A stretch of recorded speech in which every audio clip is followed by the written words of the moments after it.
afternoon, ladies and gentlemen. Welcome to another exciting Propagandacast with me, your host, Imperial Dane, Master of Propaganda, Hero of Reich, Defender of the Fatherland. We're off here to the exciting 1 vs 1 on Angerville here between the South. Stephenn, KF, fighting for the Wehrmacht, for the Reich. Here, fighting for the Großdeutschland Panzerdivision with Lightning War, Joint Operations and Mechanized Assault versus Wyorani Alligator fighting for the Soviet Union and the 52nd Rifle Corps with shock rifle, armored assault and got motor, lots of heavier stuff here, T-3045s and IS-2s with a bit of different things thrown in, plus a lot of consequences, including one sort of faster infantry production there, so it's basically in a sense hoping to just push as much infantry out in the field here before Stephenn in that sense. There's definitely a sort of, sense of infantry pull, bit of repetition there from my side. Though of course there's one thing to sort of point out, none of the doctrine he then sort of has really overlap with this kind of sort of heavy infantry play. I mean, at the very least you could say, and then going for, what's it called, advanced warfare with its submachine guns for the conscripts and the repair kits. I mean, I think that'll benefit, and plus it'll still give you some of those heavier tanks in the end. I mean, of course, it might just be he's not going to play that heavy on conscripts, but I mean, with that many bulletins, you sort of get the impression, of course, it might just be to throw his opponent. Ultimately, here, Stephenn actually going for the right-hand side here as the Wehrmacht from the south, always a risky endeavour, in my opinion, though we'll, of course, have to see how Stephenn handles it. Pioneers quickly cracking open the door there, checking out around there. There's a bit of barbed wire there, but not to sort of protect against a direct push for the cut-off, so again, risky. Grenadiers here following up, second squad there. 3 conscripts here for Wyorani Alligator so far. So he's able to sort of swiftly flood the field. There we go, guns moving ahead. We've got the MD42 sending up support there with its 1200 rounds per minute. High rate of fire. Sneaking in there. MD42 is going to sit a bit more carefully, otherwise it's going to risk getting flanked here. And there we go, all the conscripts moving in there. And we already have Molotovs up here from Wyorani on a map like this. Molotovs can certainly do quite a bit there. They can say sneak up, and there you go, Pioneers have spotted it. Stephenn is already there shifting the MD42 away, but already here, of course, there's certainly already a certain small victory here for Wyorani. He's already forced the MD4 to move out and force the bases keep moving about, which basically ensures he can't set up and shoot back his infantry. So as long as he keeps moving, that's good. And even sets, ooh, there we go, there's simply too many Grenadiers. Pioneers well ensured he couldn't just rush after the MD42 continually, otherwise he'd have to expose them to the rest of the infantry there. So nicely done there by Stephenn, nicely done. He had the sufficient force to sort of make it work. In this case, MD4 sets up. In this case, already one unit so suppressed, otherwise moving up.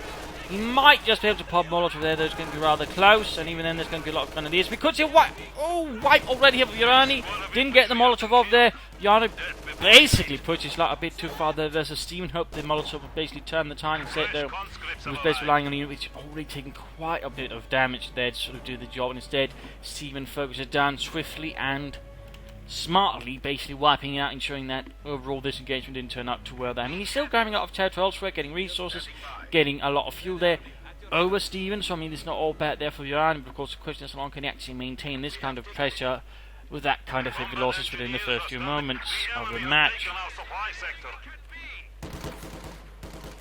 Comes there versus Pioneers.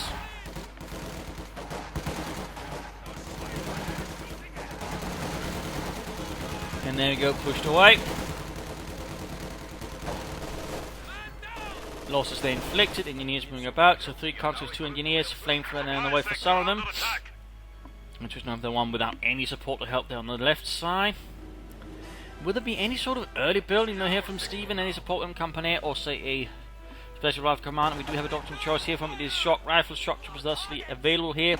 Could be effects on a map like this, a lot of sort of blind spots, corners and the likes, the units can creep up, grenades and that submachine in that sense can be good. Plus of course the smoke grenades can also use sort of nullify whatever arcs of fire that are actually available to the MD42. So shock troopers could prove to be quite a handsome investment there for Wyorani if he goes for them. Barbed wire up here, so that way cover up. In this case it also makes the retreat a bit more difficult for Wyorani, as meant he's going to have to expose himself to a more MD42 fire right now, which is probably not what he was aiming for, to be fair. There we go, out in the open. And there you go, forced to take a slightly longer path there again, further shots there from the Germans. Do have a supporting company up, they got the cop on there, attacked by the Grenadiers, nice execute there by Stephenn. Stephenn, no, not taking up, going for another MD42, so 3 Grenadiers two MD42s there from Stephenn. Interesting move there, interesting move. I mean, he's certainly on the offensive, aggressively so, versus Wyorani. So, of course, he's sort of hoping to maybe, lock down the territory further with additional machine guns. That is definitely one of the ways. The other one would be to probably say, try and set up some command, not command bunkers, though command bunker would be a good choice, but I was thinking of machine gun bunkers to sort of help hold certain points as well. MD42, they're getting more top this time around for once. Yeah, we could still see a wipe here, but then again they're going to wipe themselves. They're not carefully with all the Russian infantry nearby shooting right down at them. But MD42 sitting up there, and there we go. Grenadiers are swiftly pushed away.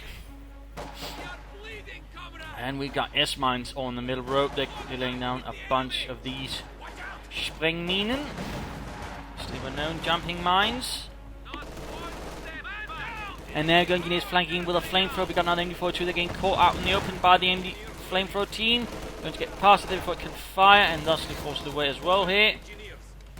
Of course, these scouts are going to have to retreat. The mines are deadly to infantry vehicles. Won't really be bothered by. We're actually noting here though, Wyorani's actually going heavy on the machine guns himself. He's actually in that sense reflecting Stephenn a bit. I mean, he's getting 2 Maxims versus Stephenn's 2 MD42s. That is interesting there, interesting there. 2's getting suppressed, pushed back a bit. Okay, this could do with a bit of reinforcement. Tech up there. Up here, I mean, he's gone for a heavy tier 1, but then again with the fuel issue there, of course, he might want to go for a light to make this complete just in case Wyorani does rush for, say, in a half track or a T7, in which case otherwise Stephenn could be caught in a bit of trouble. So there's certainly a few things to consider. Now goes straight to the MD42. The results are predictably unhappy for the Russians as they get sawed down. Mani gets from the right flank, does not work out too well there for the Pioneers. Paul Hines gets burnt just there by Sergeant Dimitri of the Engineers. Still no building up there for Steve except the bunker. That one's going to be a medic bunker, otherwise Stephenn is going to have to misclick, and there we go, medic on the way. Nothing further here in the base of Wyorani. Harassment on the left side there from Stephenn, sort of connecting specifically to the munitions. An interesting decision there from Stephenn. Looks like he's worried that his opponent's actually going to get too many munitions more than anything else, which is certainly interesting and noteworthy. I'd certainly like to know what Stephenn was thinking right there when he did that. And now we actually got a mortar on the way, plus, oh, there we go, like to make a nice combination. So Stephenn going for a very heavy tier 1. We're seeing 1 mortar, 2 MD42s and 3 grenadiers. A bit rare to see that kind of combination, not necessarily bad though, in particular with all the manpower, of course, being invested by Wyorani in the tier 1 as well. The fuel is, of course, still there advantageous. Stephenn could, of course, support either with a half track, maybe upgrade that to a flame for a half track. Scout cars, panzer grenades could also work well. Pack 40, of course, could always be a good addition. Fuel point those being lost here again to the Russian forces of Wyorani. And there we go, 251 half-track on the way. Mittelschützen Panzerwagen, pretty much sort of reserved for Panzer divisions. And the Panzer brigades, there were very few Panzer Grenadier divisions that actually had them. In most cases, though, because they'd actually received them from Panzer brigades that were sort of dissolved, since the Germans were quick to figure out that really didn't work and was basically a waste of equipment that could be utilised elsewhere.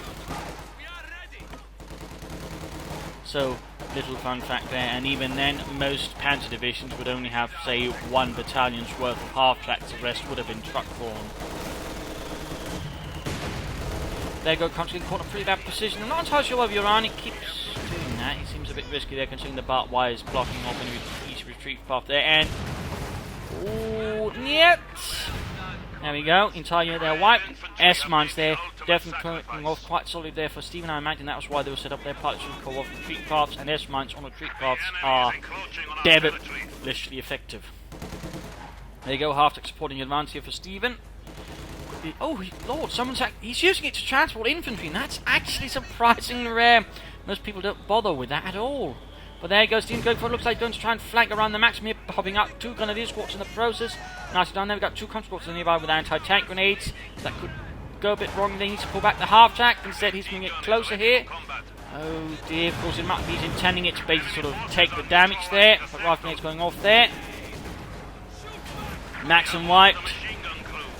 Comes to their hangar back so it's long. There we go, mortar fire, rifle grenades, machine gun fire, and another wipe down. I mean, that was really nice extra there by Stephenn. Again, I think, he could have had this half-track surviving that engagement there, but beyond that, nicely done there, nicely done. good example there of basically using Harcher to quickly gain mobility, avoid machine gun fire, then set up in good position behind your opponent so to do damage to them severely. In fact, in this case, he actually had them surrounded with an MD-42 covering the front, the Grenadiers and the half-track at the rear, and actually ended up with Stephenn trading in the half-track in a sense for the Maxim. So overall, not bad there, not bad. Definitely punishing Wyorani hard for that move, with that move. Nice execute there, and certainly I think something a lot of players would consider, you know, learning a bit more of the half-track through that one, and maybe, you know, trying to use the half-track a bit more aggressively in that sense, because, I mean, really, you can do a lot with, say, a few units in the half-track sort of quickly appearing where your opponent doesn't want them to. And as long as you don't get them killed as quickly as there's Stephenn, you can also then maintain aggressive movements really fast with that as well. Moving the Maxim there northwards. Grabbing a point there for the fatherland. Also a bit moving back towards here. I think we got a Maxim back there. We got demo charge as well there from Wyorani. Interesting enough, it's not really at the cut-off point. It's actually a bit of an awkward position. He set it up out there, so not necessarily the best position for a demo charge there. It's not necessarily one he's always going to be paying attention to. And it's not necessarily one the enemy's actually going to be using to grab territory with, so I'd say this was a not very efficient demo charge. You could of course get something killed with it, but I don't think it's going to be a sort of a very assured chance there. No tech up though from Wyorani, I mean more specifically no armour up, or anything like that. I mean he's got plenty of fuel there, in particular with Stephenn has not really had the fuel for that long, so I mean, he's basically bailing out there in a good opportunity, and I rather hope he's not another one of those who are afflicted by Führer syndrome. Of course, a lot of players still seem to be falling into it, trying to remember the glory days of the previous patch where they could easily just go for an IS-2 without necessarily having to suffer much, partly due to how the Germans played, of course, but also because, you know, they weren't really punished by it, whereas they are now. I mean, 13 command points is a rather larger delay, which does really reward a Wehrmacht player, of course, to quickly catch on, just punishes with medium armour. Of course, I have to see what happens between Stephenn and Wyorani here. But Wyorani quickly setting himself down a slightly unfortunate path. But Stephenn's got a lot of troops there, a lot of equipment. He's got Pak 40s, mortars, machine guns of varying kinds, infantry and pioneers. Are securing our territory. So Wyorani here needs to be a bit careful, because Stephenn can deliver a lot of firepower there. But right here, Feldwebel, Heinz is trying to get his men out of trouble here. As more men are moving to try and assist them, we got double flame for engineers here. Very nasty combo that can swiftly decimate a unit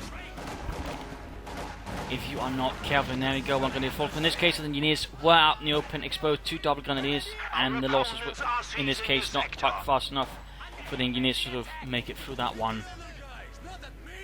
Got another Maxim here for Wyorani, so again, double Maxims are very much apart here. Mortar crew spotted by the conscripts, the Granatenwerfer 34, which was actually at the start of the war designated as a heavy mortar by the Germans. Little fun fact, despite it actually not even being the heaviest mortar. They actually had a 10.5 centimeter mortar, but that one was designated as a Nebelwerfer. That is a smoke discharger. I believe some more usage with sort of the Fallschirmjägers and other sort of more special ops units by that point, but still, fun little detail there, you don't hear so much about. There also existed a shortened variant of this mortar, by the way, the Stummelwerfer as it was called, or what you probably today call a commando mortar, used by the paratroopers, the Fallschirmjäger. And a fun fact, it actually features in the Ardennes assault campaign. I don't think it's sort of, you know, visually correct quite, but it's actually there. In an interesting move there. Sadly wasn't added into some kind of DLC. Apparently it's also throwing heavier mortar bombs somehow. There we go. But yeah, good a field gun fire there against the MD-42, needs to get away. Maxim rolling about, that engineers assaulting again. Wyorani's doing his best to keep up the pressure, use the Maxim to support the units here and there, though of course it's not quite working out always. Conscript strains to the Maxim fire, other Maxim moving up support. In this case we do see the German Maxim trying to get out of there. Stephenn though is leading nicely, in fact time for the mid-game analysis. Counter-situation is Stephenn there, slowly but surely pushing him back. I mean, that manoeuvre with the half-check again, I really think did Stephenn a lot of good. I mean, again, it was one counter score, one Maxim, secured the Maxim, also pushed back Wyorani there, and that was really top-notch there. And again, overall, that sort of shift things in the favour of Stephenn. Wyorani really has a hard time overcoming that. He's not replaced the conscript, he's replaced the Maxim, That's about it, really. And overall, Stephen's just keeping the momentum. Again, he's got 3 machine guns, which are all allows him to sort of keep good map control, as long as they sort of, reasonably work together with other infantry units, which is the ones here in the east. Wasn't quite, so I mean, there's a bit of a weakness spot there for Stephenn, which Wyorani does seem to sort of keying in on, sort of pushing back Stephenn with that. So, of course, in that regard, Wyorani, of course, is sharpening up here as well. It's not like he is a dullard either, but again, I do think there's one thing that's weighing. Again, he's got so many resources, again, he's flooding so much fuel, and he's not utilising. In fact, it looks like Stephenn has in fact checked up there. So he could actually go for the support arm. Of course, while Stephenn might not have as much fuel there, of course, if he actually ends up being able to utilise it compared to Wyorani, he's still going to have an advantage.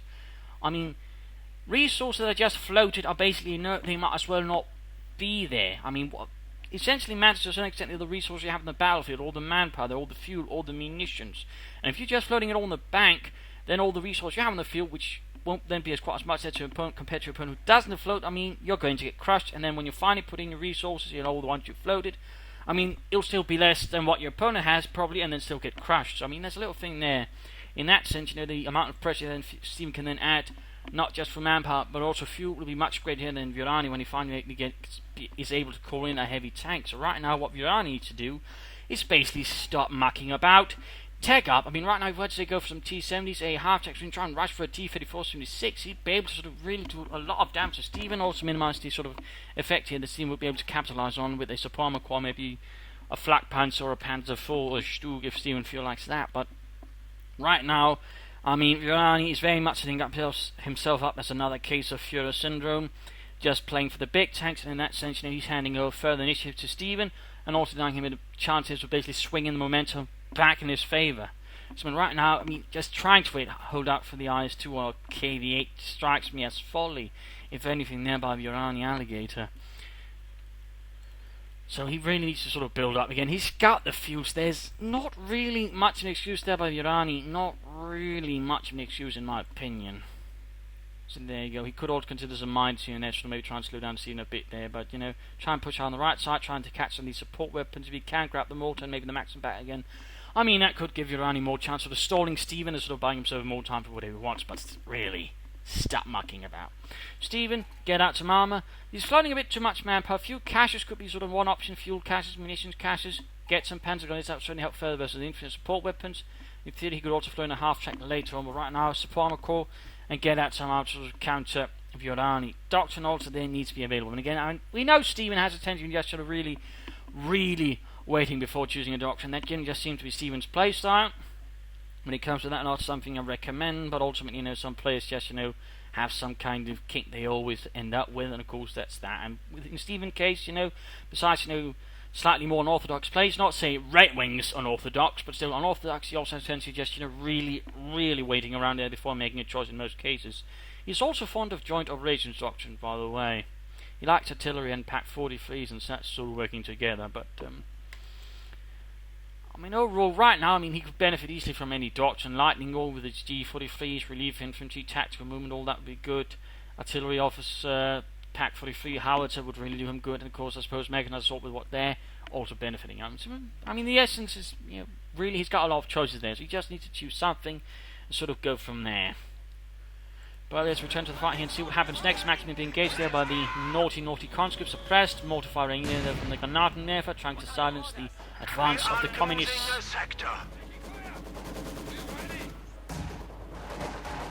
There's the versus field guns, engineers hanging about there.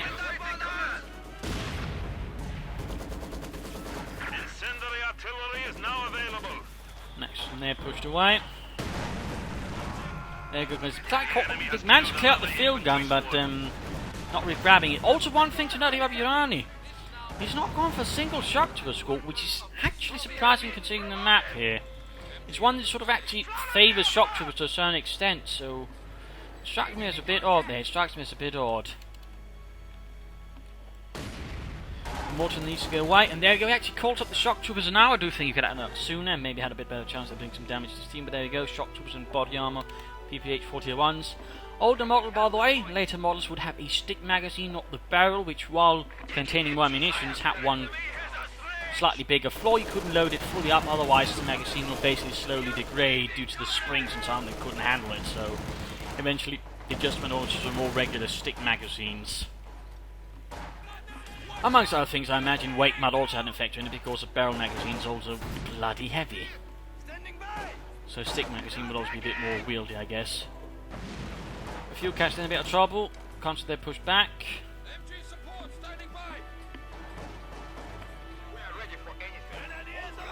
He's pushing back the engineers. Also another fun fact.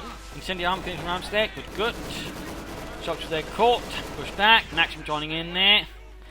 And obviously in this case the MD42 doesn't really care about their body armor, in particular not with these ones. They easily penetrate it, pretty much, meaning, and one sort of way of dealing with it is just incendiary armor piercing rounds. Ignores the body armor of the shock troopers and makes short work of them. Quick rifle grenade here. Maximum crew takes a nice hit. They need to get away. Too many grenadiers and ever the threat of rifle grenades. MD42 setting up there. Going for the victory point there as well. They're taking losses. Maxim pushed away there by the grenadiers, firing away most merrily, pushing up here through the terrain. The Name des Führers. And comes there pushed away as well.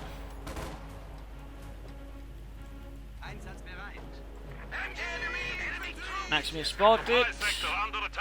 Wyorani is still not really going for anything. Still not taking up. I mean, a KV-8 could in theory somewhat bail him out, since there's still only one Pack 40, though of course we now have panzer grenades as well, which of course to add more threat to what infantry Wyorani does have on the battlefield. But at the same time, Stephen's going for some armor, and in response to the KV-8 he could very quickly get a Stuga, and the KV-8 is going to struggle with the Sturmgeschütz. So, rather dangerous game here Wyorani is playing at.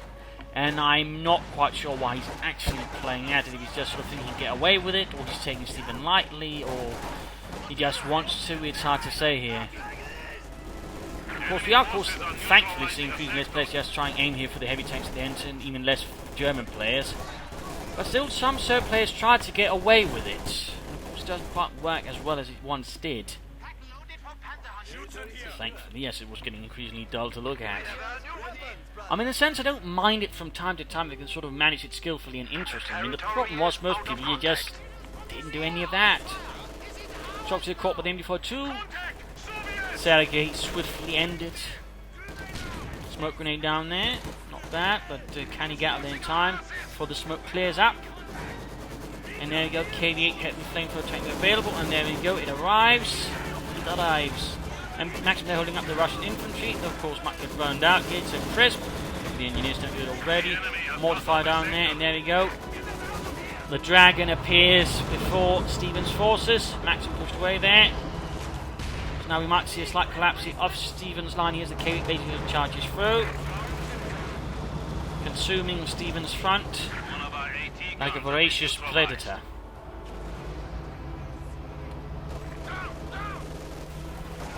And there we go, Stephen's response is as quick as it is expected, going for the Stub Ausführung G. Doesn't have much effect there from the from the KV-8. At all, there's a Pack 40 here, basically kept in reserve until basically Stephenn know where any kind of armor assault went for. In this case, towards the base. Might still lose munitions. In this case, though, Wyorani won't be able to steal them away unless it's managed to somehow clear away all the bunkers here, allowing his troops to waltz into it. Which would be rather risky nonetheless. Stug almost done, rest of Stephen's forces moving away there. Almost got Pack 40 there. Maximilian slightly awkward position, now the Maximilian holding up the Grenadiers. And they're going up the Pack 40. Sturmgeschütz mobilised. KV-8 needs to get away there, and there goes shot fire against the KV-8 flamethrower tank. Step on it, Yuri. We don't have the gun to deal with that. Wish we did. This is KV-8, not KV-85. And there we go, abandoned too! Oh, Wyorani there got punished for his greed, his avarice, struck down by the mighty German eagle. Like a fat field mouse. So if Stephenn were to basically, I mean, he's not even got a damaged engine, you can just grab it, drive it back to his base and then repair it easily. Rather awkward for Wyorani as well. Depends they continue their kill rate. Maxim cleared out. Puts your wipe there. Stug dealing with the Maxim there as much as he can. He could have, of course, had a machine gun there for that anti-infantry firepower.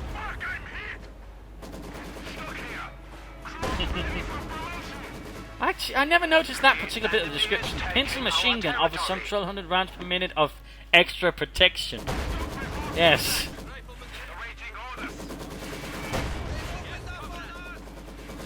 Not sure why he's bothering to repair it. I mean, just grab it, drive it away. Again, he's got not a damaged engine there. So I'm not sure if Steve's just not sure if it did, or he's just not really caring here.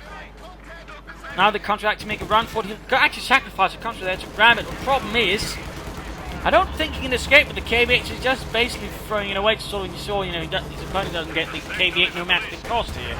So there we go, whole breach, kaput. Of course, the field gun here is a nice counter to the assault gun. The Sturmgeschütz, so obviously here, Stephenn is quick to pull it back before he loses it insensibly.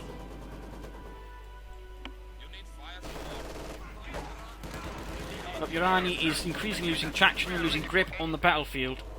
His only hope is IS-2 heavy tanks are now available to crush the enemy. basically the IS-2 heavy tank. And that's not exactly the best of hopes there. There's still a Pack 40, there's Stuke here with Veterans 1 and thusly target weak point. And even then, I mean, it's going to be some time because, well, he has the fuel, he has the command points, he still needs the manpower, and that's still about 2 minutes if he doesn't reinforce anything else in the meanwhile. If he does, you can probably expect to add at least 1 minute more. Might be able to get the MG42 there. That's not bad, actually. Quick smoke grenade there, incendiary rounds though. Quick losses, rifle grenade off. D is going to have to use something else to recruit that. Field gun there shooting away, he could bombard there, the MG there. Constantly pushing back the MG42 there. Setting up though. Dear. Not too good there, not too good there. Panzer is kind of moving up here on the right side, going to flank up the position there. Field gun coming up this side. Ultimately was not able to grab the MG42. And yeah, looks like he's not reinforcing anything else, so while he's beating up the rest of his forces, he's essentially conceding the rest of the map here to Stephenn in the process, while he's waiting for the IS-2. I mean, this is basically all in to grab the IS-2 and hope it turns the tides. There's just one little problem Sergeant Stu and the Pack 40 if he ever breaks in back. There's also the matter of doctrines.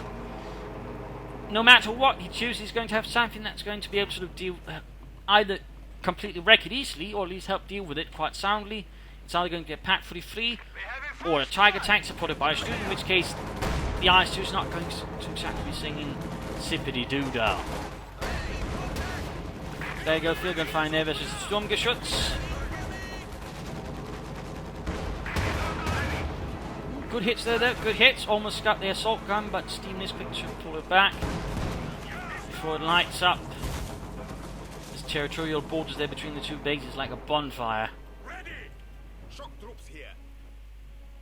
Further pressure on the left flank. Wyorani is unstoppable to a certain extent. He actually ended up reinforcing further, delaying the IS-2. So he ended up doing that. He couldn't wait. He couldn't just, you know, give up that much territory. But there you go. IS-2 arrives. Josef Stalin 2.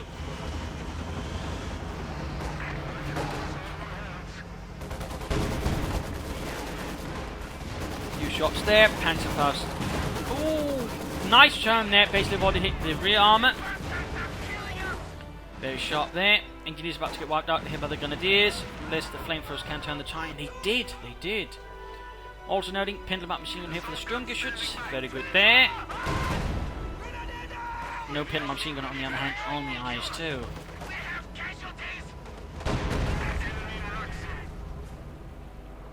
Enemy Maxim. I believe it is ours. Well, he's used to be ours. There we go. Stephenn responsible forces some support here from nearby Schwere Panzerabteilung. 102nd. Tiger. The enemy is down to 200 points. Ready! Of course, as the war progressed, the heavy tank chance were increasingly found themselves equipped with King Tigers, whereas the Tiger, sort of the Tiger 1s, we moved to other bits. Also, fun fact about the Tiger, they were actually used to sort of remotely control Goliaths. There'd be sort of, you know, small battalions formed up with those. little fun fact, in fact, the Panzer Tiger Battalion, well, the Tiger Battalion that was sort of equipped to the Panzer doing fighting in Normandy, was in fact such a battalion even had a King Tiger to sort of help, you know, remote control Goliaths. I'm not entirely sure how to the specifics of how it worked, but it did happen. And there, guys, support here by the Stu and the Tiger. Good rear hit there. Tiger weak one as well. Heat running through the side, rear there. Shirting up. IS-2 here in a bit of trouble. There we go. Almost got the IS-2. Almost got it. Almost got it. Almost got it. And kaput. The enemy has destroyed one of our vehicles.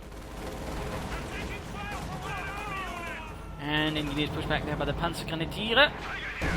Halfway to Veteran 2 there, though I don't think that's going to be sort of vitally important to get there.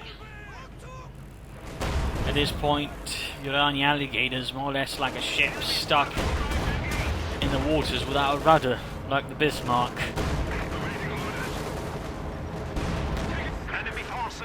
Trying to come up here to finish off the job. He's also got access now to a Kanonenvogel strafing around there with the 37mm cannons.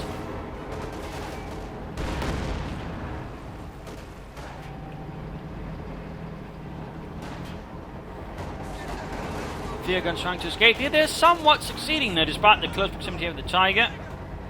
And there we go, Luftwaffe support called in. There we go. And no survivors there. The Luftwaffe, for the most part, leaves no survivors, though other times they do. There you go, more death. Tiger slaughters with the 88mm gun. And with that, Wyorani Alligator's spirit is broken.